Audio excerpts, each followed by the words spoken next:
Hello, Ryan here, aka Mac, and welcome. Today I will be going through the latest Squadron 42 monthly report. As always, a huge thank you to all of my patrons and channel members, in particular to my latest channel member, Cupcake Gaming. Thank you so much for the support, it is truly appreciated. So kicking off with the AI content team, specifically for Squadron 42, they revamped the sleep and bed relaxation activity, which will enable NPCs to pass time in their bunks or sleeping quarters realistically. NPCs will now find a bed, enter the bed, close the shutters and sleep until their next scheduled activity, with the team saying, "We knew early on that to hit the fidelity we expect for Squadron 42, we would need to do some research and development on bedsheet deformation. This work is currently underway and if successful, will allow the AI to deform their sheets when entering, exiting or sleeping inside them.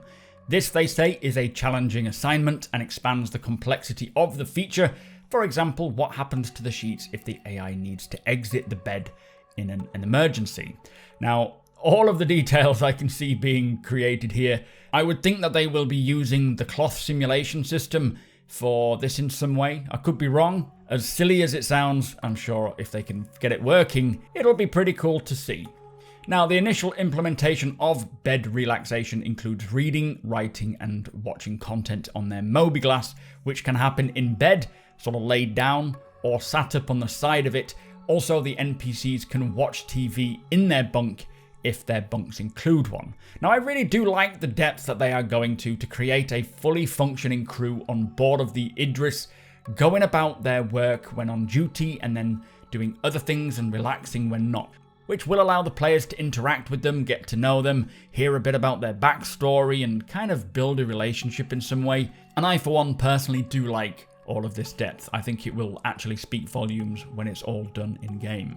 Now, finally, for the AI content team, work on the arcade machine feature was finalized, which included polishing the machine's male and female animations, and the team also utilized the new geometry slaving feature for AI tech. So instead of playing a joystick animation, the joystick is attached to the NPC's hand and moves when it does. I'm just waiting until players can actually use these arcade machines, setting high scores in certain space stations, traveling around the verse, or even putting them inside of our ships for long journeys. Really can't wait for that.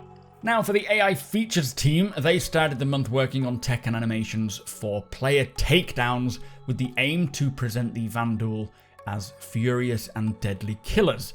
For example, if a Vanduul knocks a player down that doesn't recover quickly enough, they'll be killed via a dramatic execution style animation, with relevant animations first blocked out and later recorded in a motion capture session. Really happy to hear this. I so want the Vanduul to be a scary race, not just for the campaign in Squadron 42, but in the PU as well, and I can just imagine being trapped somewhere like a derelict station where all the Vanduul are patrolling, and having to actually stealth your way out because you know that you won't be able to take them all on. Anyway, progress was also made on a section of cat and mouse gameplay with a marauding Vanduul, and in this section of the game, the Vanduul patrols around a room with low visibility while the player tries to avoid them, making as little noise as possible, and if the Vanduul does hear them, it will go into investigation mode and check the area the sound came from, with the team saying that it's really exciting to see all of these elements of gameplay, so AI level design, art and sounds, come together to match the vision. It would be incredible to be able to see this, just that section of a marauding Vanduul. Anyway, the team also made improvements to the Master Graph, which is the ultimate AI behavior controller. This takes various events as inputs, like seeing an enemy or hearing a grenade, etc., controls the transition between states, and then plays the associated behaviors. Now, on the animation side, lots of female retargeting work was completed. The team also looked into getting a fully featured pistol animation set using hand and arm overlays on top of the current stocked weapon set. They say the initial set looked promising and will save time, effort and memory. However, full body animations can still be utilized for specific cases to maintain quality. Now, for the AI tech team, they adjusted the AI behaviors and code to allow ships to correctly quantum travel out of planetary atmospheres. Previously, ships would think that they were inside an obstacle and not correctly account for which direction would be best to radially leave the planet. For the navigation system, the team added the ability to notify listeners when navigation meshes are spawned or created within the environment, and due to a large number of entities, they're aiming to reduce the number of allocations for notification events and possibly introduce a better way to filter which entity events are relevant. The team also continued with tasks that will allow NPCs to interact correctly with movable entities like trolleys. They say the recent aim was to integrate the operator and trolleys themselves into the collision avoidance system, which will allow NPCs to push trolleys, avoid other characters while pushing these trolleys, and avoid trolleys left throughout the level. Lots of trolleys. This, I feel, will be very useful for when it comes to the PU, especially to help with the cargo refactor, so eventually having NPCs helping to load and unload your ship one day, capable of pushing trolleys around to help you, which will be very useful when you've got a ship with 200 or more SEU. Now, next up we have the animation team. They worked on AI previs and supported design as they implemented animations across various chapters. They also looked into how to best use overlays to convert stocked weapon combat into pistol combat. This, they say, will cut down on the number of assets needed and make it more efficient to transfer assets to the female AI. Development of Zero G Traversal continued, with improvements made to its look and feel. AI animations for social areas were worked on as well, with the aim to give more life to the various campaign locales. Now, I'm really excited to see these changes coming to EVA. Once we have the finite fuel, EVA flight being decoupled, the push and pull system and tractor beams, it is going to be really fun and very thought-provoking, just simply exploring derelicts in space. Now, finally, for animation, on the facial side, improvements were made to several cast character animations. The motion capture team continued to support the narrative and gameplay teams, with an anticipated Vanduul combat shoot scheduled soon. Man, I would really love to see the Vanduul in action, but then a part of me just wants it all to be a surprise so that I don't know what to expect from the Vanduul. Now, for the Squadron 42 gameplay feature team, they continued work on the Master-at-Arms character, getting the character's behaviour working in sync with the kiosk, and the kiosk is what they mentioned last month, where the player can kind of review the various weapon options, seeing their stats before requesting one to be used. The work on the Master-at-Arms includes retrieving the selected weapon from behind the counter or weapon rack, placing it on the counter, and then putting it back again once the player has finished with it. This is where you will be able to get a weapon and then go to the firing range across the way, use that weapon, put it back, get something else, but instead of just grabbing it off the shelves for yourself, there will be a Master-at-Arms to provide you with them. Now, work was also done on an in-game application form linked to the character customizer, which will allow players to generate an initial version of their character based on the options selected on the forms. Now, I do wonder if this has anything to do with this DNA system where you can kind of choose your parents as such, which will determine subtle looks to a degree, to put it very simply. Whether they're bringing this in for the PU only, or maybe Squadron as well, I don't know. Now, next up, we have Gameplay Story, who updated several scenes in Chapter 1 with new mocap. They also maintained several existing scenes, applying the correct systemic poses to the beginning and end, which enables the characters to transition in and out of scenes correctly. Chapter 5, it says, received another significant update and now includes the animations for 4 NPCs boarding a tram, taking up correct positions, and grabbing hold of the handrails. Does sound like quite a bit of action takes place on this tram, as we heard about this last month as well, but I'm assuming that it is the tram found within the Shubin Interstellar Mining Station. Now, next up, we have the graphics and visual effects programming team. For Gen 12, the team set the proper viewpoint size to render passes for the G-buffer and depth pre-pass stages to support the render to texture pipeline. Work also continued on the cleanup of resource arrays and analytical shadow scattering queries. And finally, visual effects auto tests continued as well, with the flow graph nodes being updated for more consistent results. Not really sure what all of that is about, but we should hear more about this on Star Citizen Live, or about the Gen 12 renderer, or we should have already heard this because I'm running a little late with this video. so you guys probably know more than I do.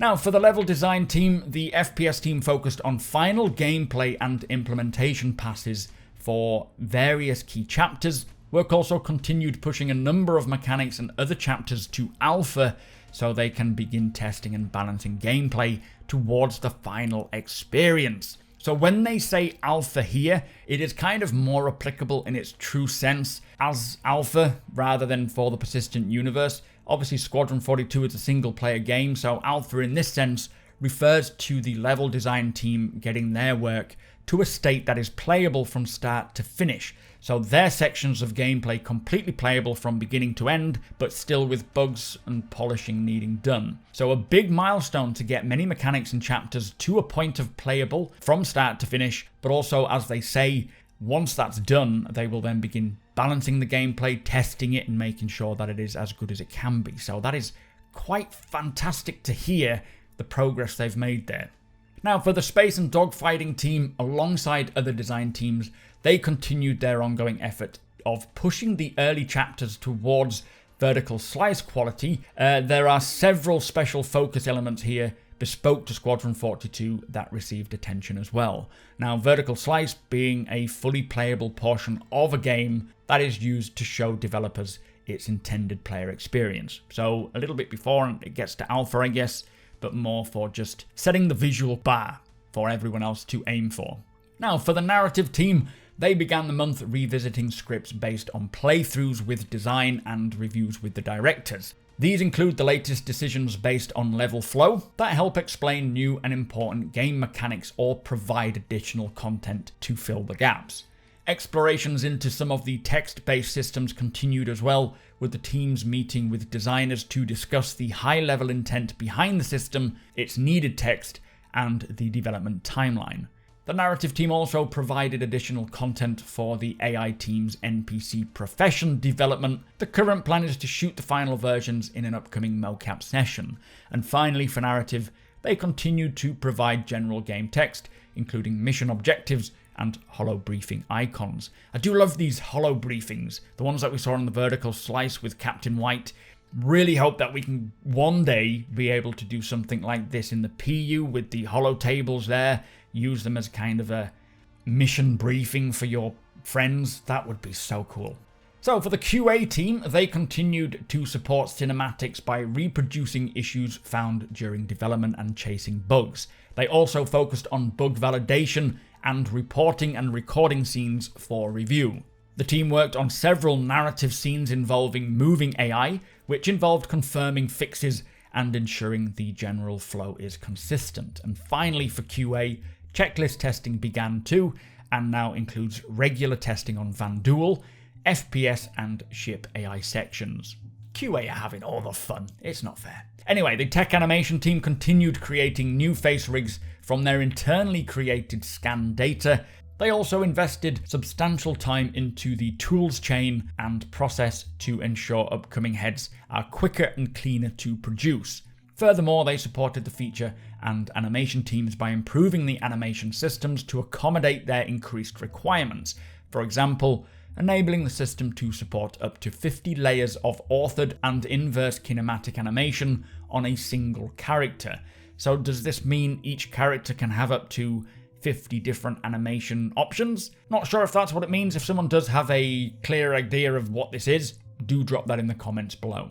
Now, for the UI team, work progressed on the new Starmap and Radar UI. It says the devs implemented basic controls, enabling them to look around the solar system and view the planets, orbits, and vehicles within it. So, firstly, very happy to hear that, the Starmap is progressing. We need this as soon as possible, so any progress here is excellent. But also, we can see vehicles. Are they referring to ships within the map, players' ships? But more importantly, orbits. I do wonder if Squadron 42 will have orbiting planets, and if so, whether they can bring that to the PU too. I know they want to do this, but it's really not a simple thing to create, so let us hope that this is a sign that planets may actually be orbiting one of these days. It's going to be pretty interesting to see that in the Starmap. Anyway, also for the Starmap, the team began adding an info panel that players can use to see details about selected objects, with the team saying although it's rough around the edges, the groundwork is there for them to add functionality and start improving the visuals. So very happy to see the main functionality for the star map is set, and it's now just about polishing it up, getting it ready for the players' hands, which means it is getting much closer to being in our hands. When it comes to the PU, we have no idea, but it cannot come soon enough. Now, the artists begun work on UI screens for various levels.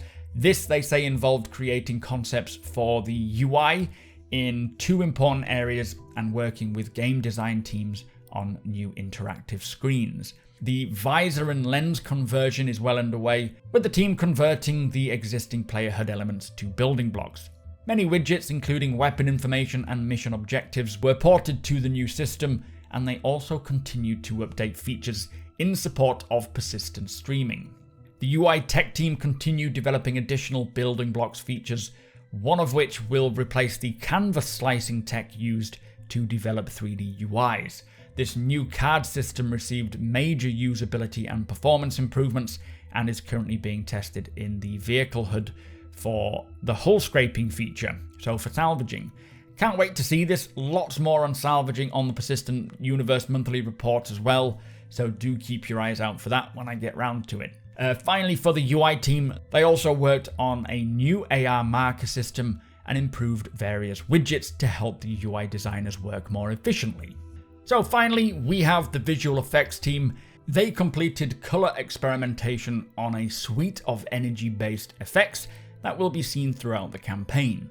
Work was also completed on several unique shield effects, which they say the team are very pleased with. Very exciting. They also completed prototyping to demonstrate how particles can be used to add extra visual flourish to holographic displays. Now, the VFX Tech Art team completed the required Houdini update. This involved ensuring that the existing tools used by the artists and designers still work correctly in Houdini 19, which I assume is the latest version. And finally, they also continued experimenting with better ways to fracture geometry to create more realistic looking damage. So we did see more of this kind of mighty bridge tool on Inside Star Citizen, which includes Houdini, but also creating better geometry to create a better, more realistic looking damage type. Damage does look pretty epic already, definitely could be improved, but if they're actually going to make it look even more realistic, I am all for it. So that brings us to the end of the video. Some incredible progress here, and getting much of the game into a playable state is great to hear. Although I'm sure there is still tons to do, it is really taking shape from the sounds of things. And with this new star map becoming more functional, it is only a matter of time before we get it in our hands. But with that said, if you do enjoy my videos, please do consider subscribing and helping the channel to grow. Also, come and hang out with us over at twitch.tv/supermacbrother. You are all more than welcome. We're just chilling out, playing some 317 and chatting about what we currently have, what's coming and what's way off. Hit the thumbs up if you don't mind, it does do the channel a big favour, and tick that notification bell if you would like to be notified when my videos go live. Again, huge thank you to my patrons and channel members for all of your support. Thank you for watching, and I'll see you in the next one.